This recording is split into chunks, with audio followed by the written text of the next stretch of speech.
Very good morning, students. Welcome back to revision class on data structures. I hope so that all the students understood the data structure concept which is being taught in a previous class 1. Before getting into the session, we'll just check it out what are the topics have been covered into the previous session, that is class 1. We have started a new chapter called as in data structures. In that, what is the meaning of data? We also have seen definition for data structures, classification of data structures, operations on primitive data structures, linear and non-linear data structures. And also we have seen the operations on linear structures. We already have instructed all the students that the video should not be skipped. And also I think that the concept of the previous revision classes, all the students have clearly understood the concept of the video. So better in this class too, in all the revision classes, please don't skip the videos for the betterment of the students. First we'll see that main important note onto this revision class. Note, this information is for the students, not to skip the video, for the betterment of the students, to understand the revision concept.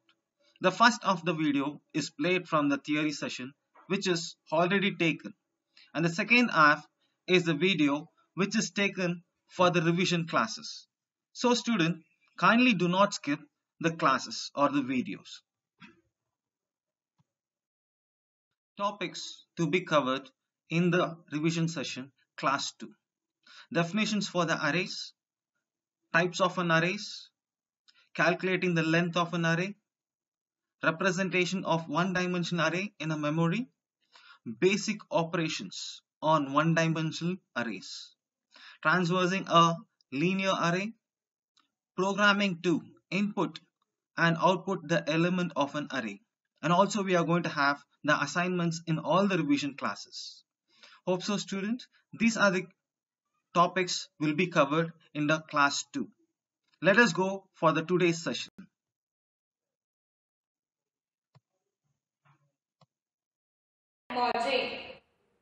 Next we see the next concept, types of arrays. Next we discuss about arrays. So I told you arrays falls under which category? It falls under non-primitive data structure. In non-primitive data structures we have arrays, list and we have files. Okay, in arrays we have, what is, first we'll see definition for arrays. What is an array? An array is a collection of homogeneous, I told homogeneous means similar, same type. An array is a collection of homogeneous elements with unique name and a same data type, or with a common name and a common with the same data type. The name and the data type should be same, and we can store only the same type of elements, similar type of elements in the data structure. We call that as an array. And I repeat, an array is a collection of homogeneous elements with unique name and the with a unique name and the same data type. We call it as an array. So we have seen three types of arrays. One is one dimensional.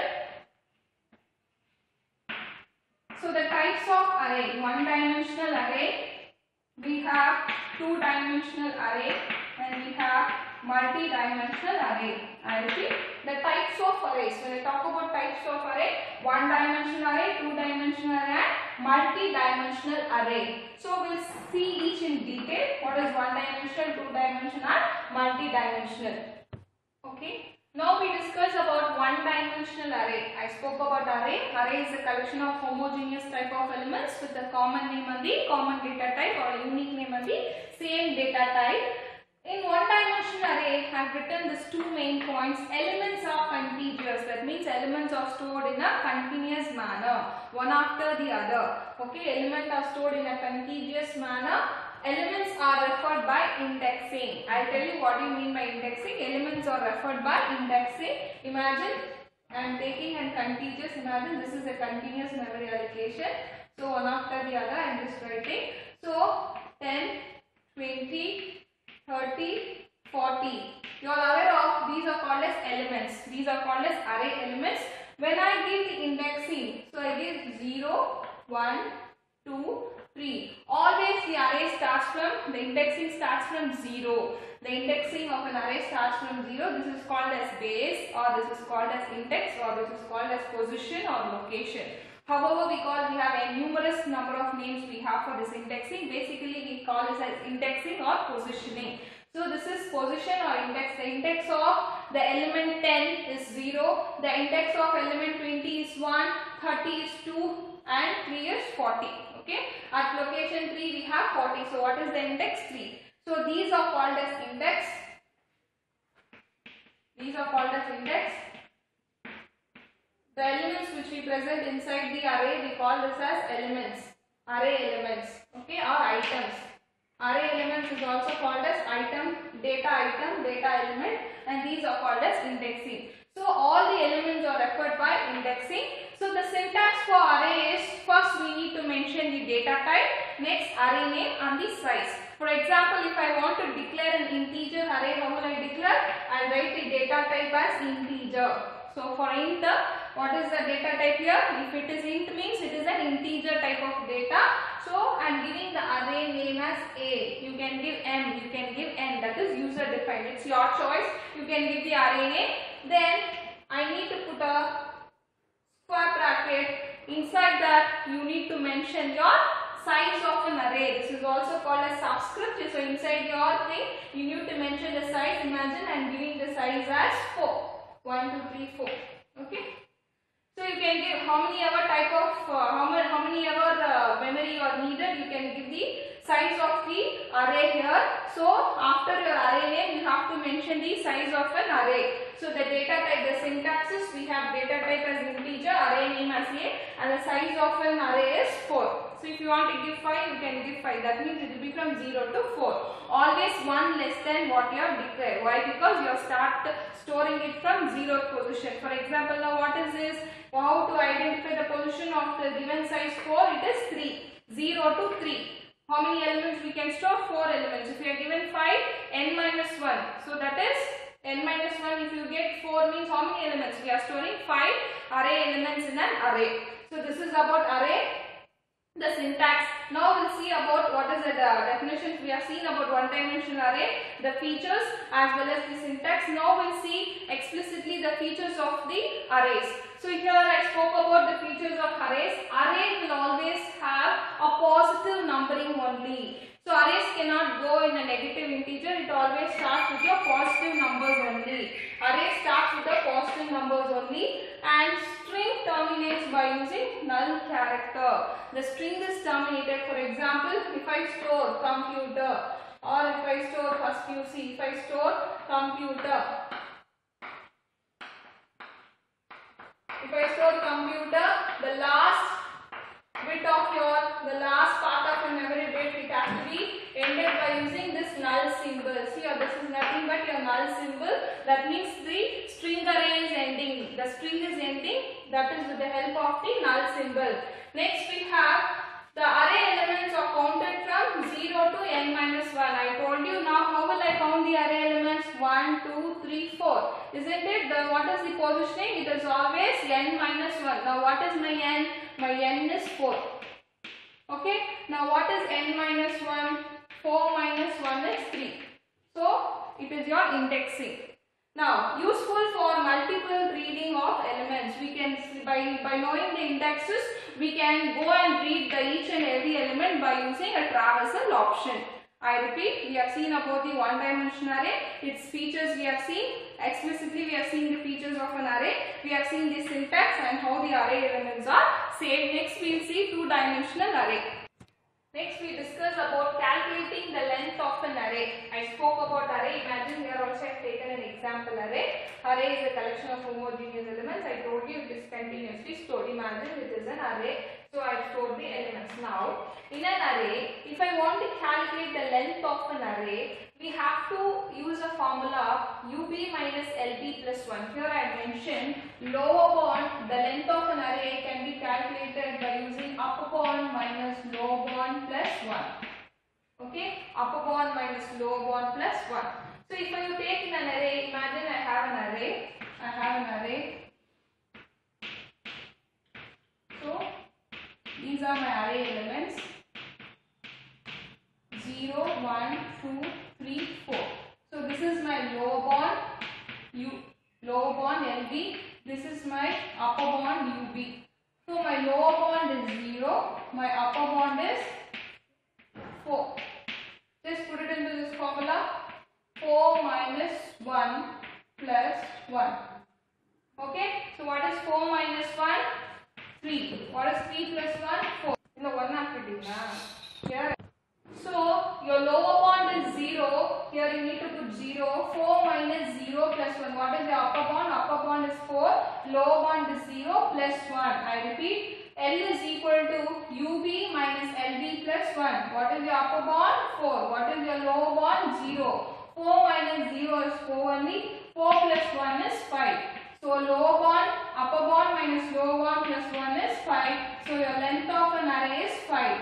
That means always the array indexing starts from 0. So here what we are doing? So we are minusing upper bond minus lower bond plus 1. 4 minus 0 is nothing but 4 only. 4 plus 1, 1 you have to add. Okay. So 1 if you add, you will get the length of an array.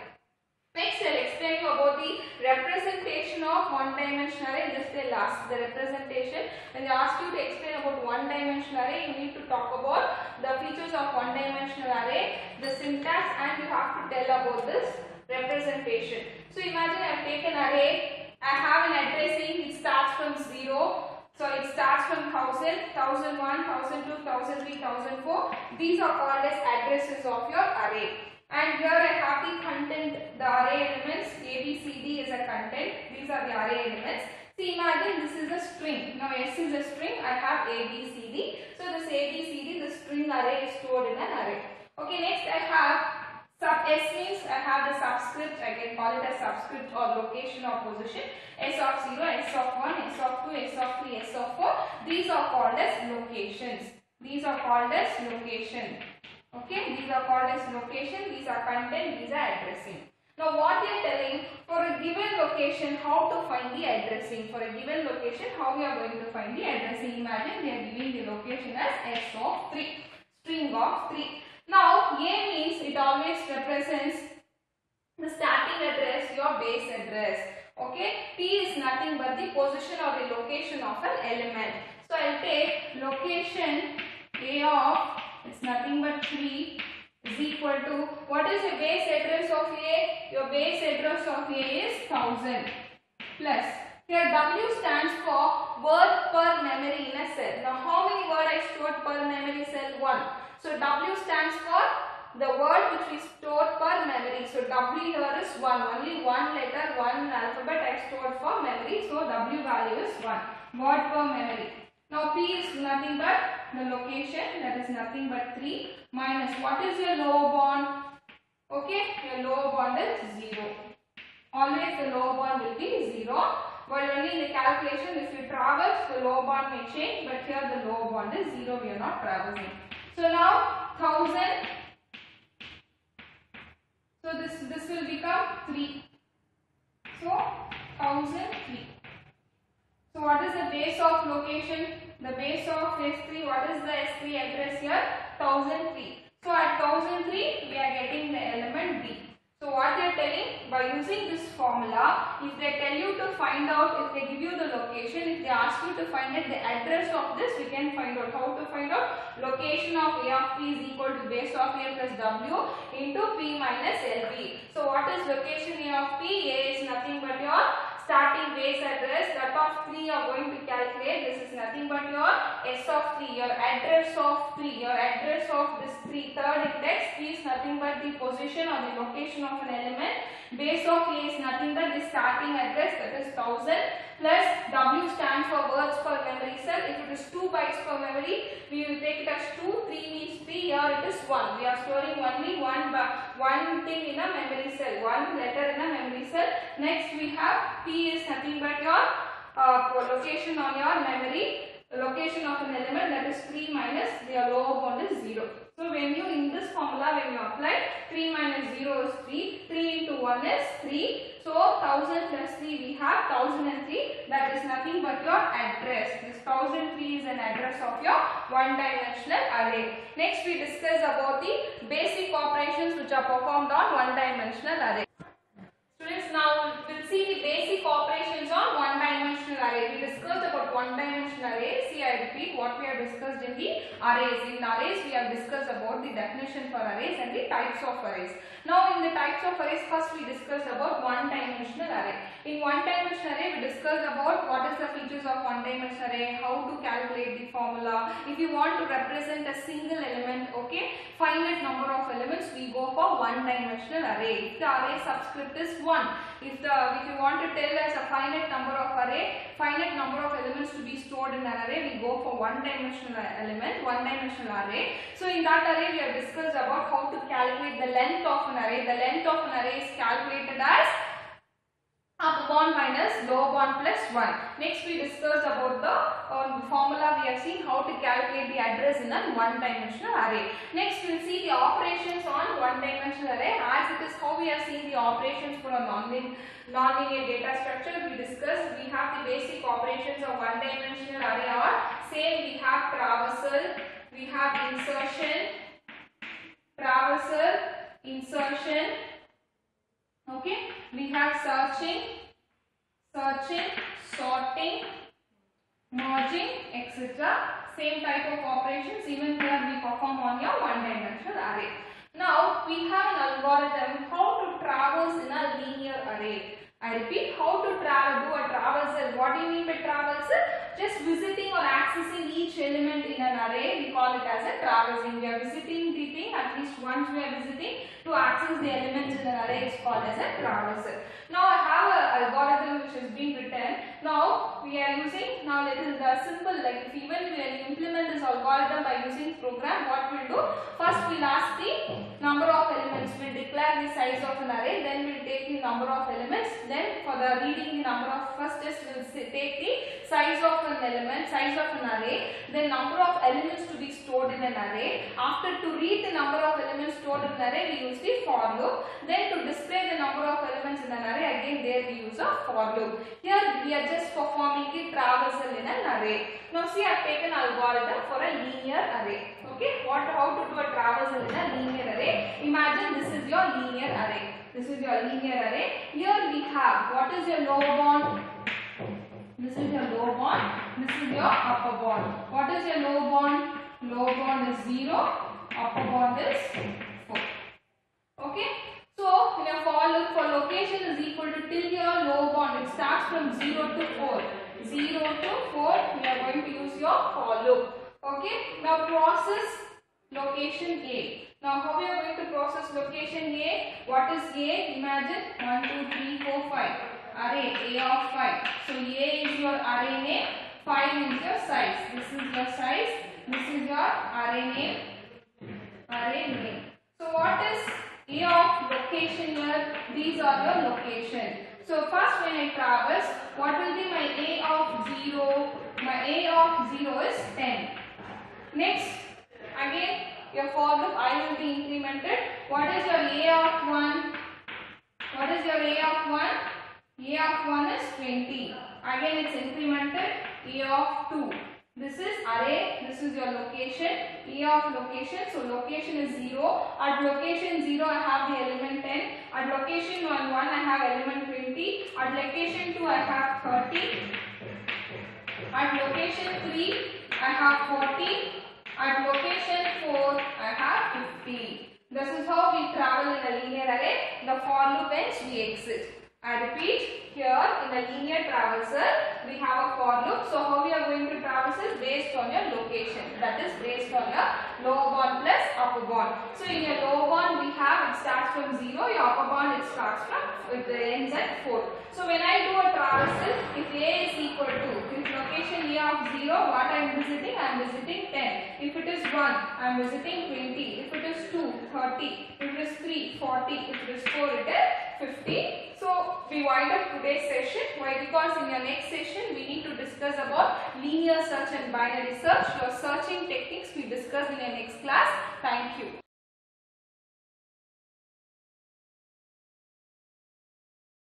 Very good morning students. Welcome back to our online classes. So last class we started the class 1 revision for the chapter called data structure. This is class 2 or revision 2.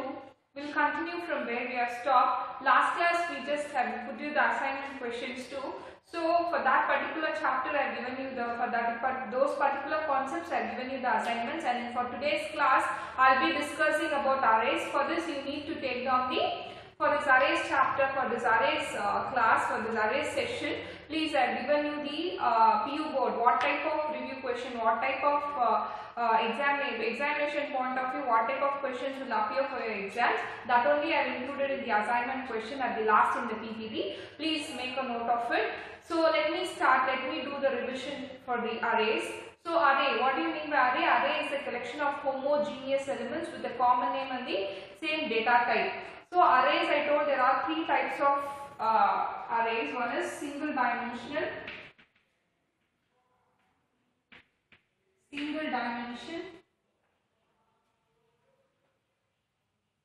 or it is also called as one dimensional. So arrays types. Array is the collection of homogeneous elements which is having a common name and the common data type. That is a definition. Then we have the types of arrays: one dimensional array or two dimensional array, two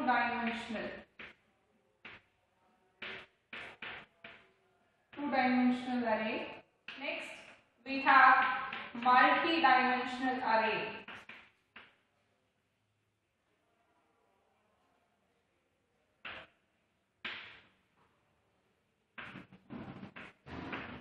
We have multi-dimensional array, one-dimensional array, two-dimensional array and multi-dimensional array. So I just brief out what we discussed in the one-dimensional array. Before discussing the one-dimensional array, what is the syntax to represent the array, how to declare the array? First we have the data type. This is the syntax. We have data type. We have array name, and inside that we have size. Okay, so this is the syntax for arrays. Then we have a single dimensional array. So this is an example for single dimensional array. If it is a two-dimensional array, what is the syntax? Same. We have data type, array name. We have rows and columns. So we have two subscripts. We have two subscripts for two-dimensional array where we mention the rows and columns. The example for one-dimensional, imagine I gave int a of 10. This is the example for one-dimensional array. What is the example for two-dimensional array? Example for two-dimensional array. See, I have int a of, imagine I am taking 5 cross 5 matrix. If I want to store the elements in rows and columns, I go for the two-dimensional array. First one represents your row, next one represents your column. Okay, fine. This is your two-dimensional array. Next we have multi-dimensional array. Okay, more than two if you want to represent, we can include the multi-dimensional array. Okay, next we'll see the revision for the next concept. Students, next concept is, after discussing the types of arrays, we have discussed the features of arrays. What are the features of arrays? Arrays always, the indexing starts from the positive number. Arrays indexing always starts from the positive integer. And the arrays, if it is a string array, it should end with the null character like this. If it is a string array, it should end with the null character. Then we have array elements are counted from 0 to n minus 1. Then useful for multiple reading of elements. Arrays are used for multiple reading of elements. These are the features of arrays. Then we discussed how to calculate the length of an array. The length of an array is discussed by using the formula lower bound is equal to upper bound minus lower bound plus 1. For example, I am taking an array here. 0, 1, 2, 3, 4, 5. So this is your lower bound. This is your upper bound. So lower bound is 0, upper bound is 5. what is the size of this array? Imagine these are my array elements, okay, of size 5. So how to calculate the length? The formula they given is length is equal to upper bound minus lower bound plus 1. So my upper bound is 5, my lower bound is 0 plus 1. So 5 plus 1 is nothing but 6. Okay. So what is the length of an array? The length of the given array is 6. So this we have seen. Next we have seen the representation of one-dimensional array in memory. How to represent the one-dimensional array in memory? So we have just I have just taken down the formula. Okay, how to calculate after I have discussed the representation in the regular class. Now what you have to keep mind in the revision class is the representation of array in memory. We have how to calculate the location of a given element. How to calculate the location of a given element? We have a formula: location A of P is equal to base of A plus W P minus LB. So I have already explained you a formula. This is a formula we have to keep in mind. I have already explained you how to calculate. So they will give you the base address, the starting address. This is words per memory cell. W stands for words per memory cell. Now we have the position P, LB stands for low bound. So A of P. What is A of P at what position? What is the location? For example, if it is third position A of 3, location A of 3, your base address converts per memory, then location minus low bound, everything gives you the location, the exact address of the given element. The exact address of the given element is calculated by this formula. This you have to keep in mind. Next we discuss the rest of the concept. Next we will do revision for the next concepts in the arrays. Next we have seen the operations on arrays. So the basic operations on arrays are traversing, searching, sorting, insertion, deletion and merging. I told you traversing is nothing but accessing each element of the array exactly once is we call as traversing. I repeat, what is traversing? Accessing each element exactly once, visiting each element exactly once we call as traversing. Next we discussed about searching.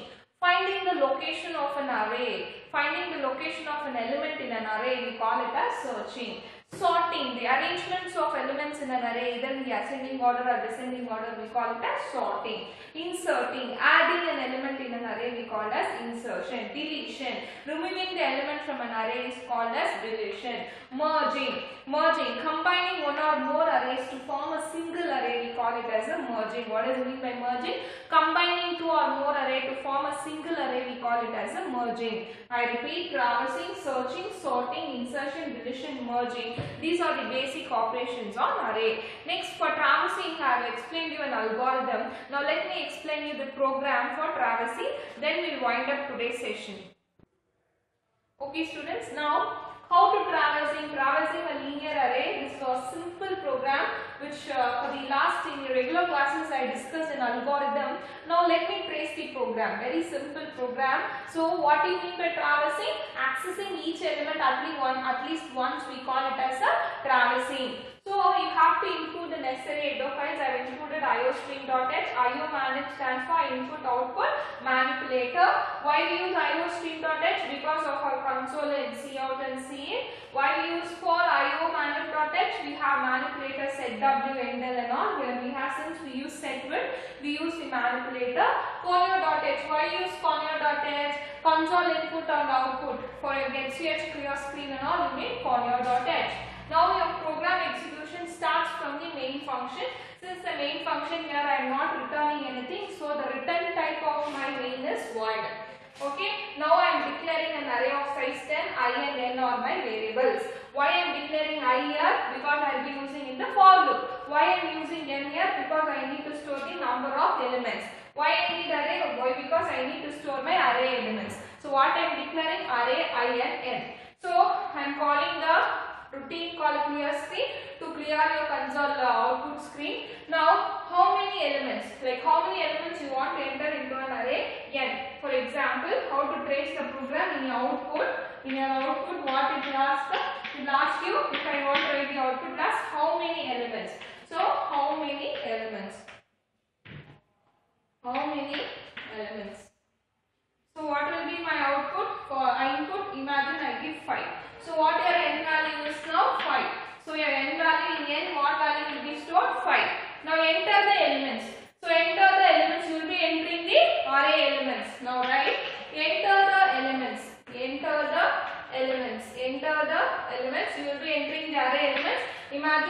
enter 5 array elements 10, 20, 30, 40, 50. So I have entered the array elements. So to read that, to input, to take the input, to read the input from the keyboard, so I have to read the array, so I need to use a for loop. First it will take I is equal to 0, 10. Now I will be incremented to 1 in a for loop, then it will read 20. Then I will be incremented to 2, it will read 30, 3, 40, 4, 50. So it will read all the array elements till I is less than or equal to 1, till your I is less than or equal to 5. The array elements are read, it is stored in an array A of 5.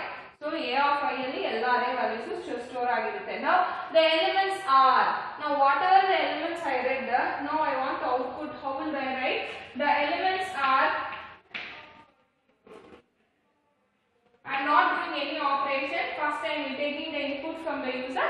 Just in the act after traversing, I am just throwing the arrays in the output screen. I am just displaying the arrays. Okay, what are the elements of the arrays? I am just displaying. We are not doing any operations here.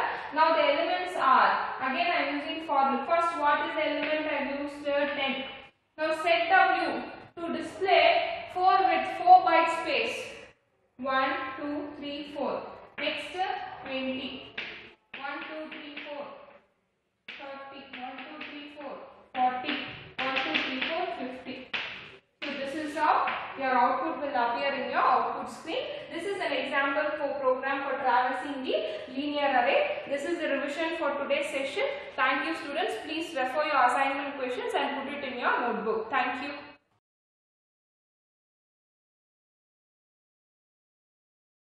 Students, today's assignment questions. Before seeing the assignment questions, we'll have a just brush up on what are the topics we have covered today's revision class.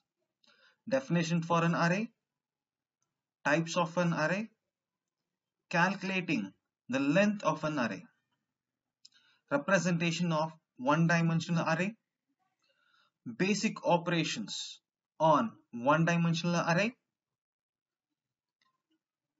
program to input and output the elements of an array. These are the topics which we have been covered in class 2 revision class. Now let us see what are the questions for our assignment which is being based on today's class. In today's class we don't have any 1 mark questions or 2 mark questions or 5 mark questions. We have only one type of questions, that is 3 marks questions. 3 mark question for the assignments. Explain the memory representation of a one-dimensional array. Second question, how are array classified? Mention the various operation performed on arrays. Fourth question, how do you find the length of array? Write a algorithm for transversal in a linear array. Give the memory representation of two-dimensional arrays. We'll come again. What are the questions for today's assignment? Explain the memory representation of one-dimensional array. How are array classified? Mention the various operation performed on array. How do you find the length of an array? Give the memory representation of two-dimensional array. Students, today we have 6 questions for the assignment. I hope so that you will be completing all the questions before the 3rd class starts. Thank you. We'll see you in the next session. Thank you.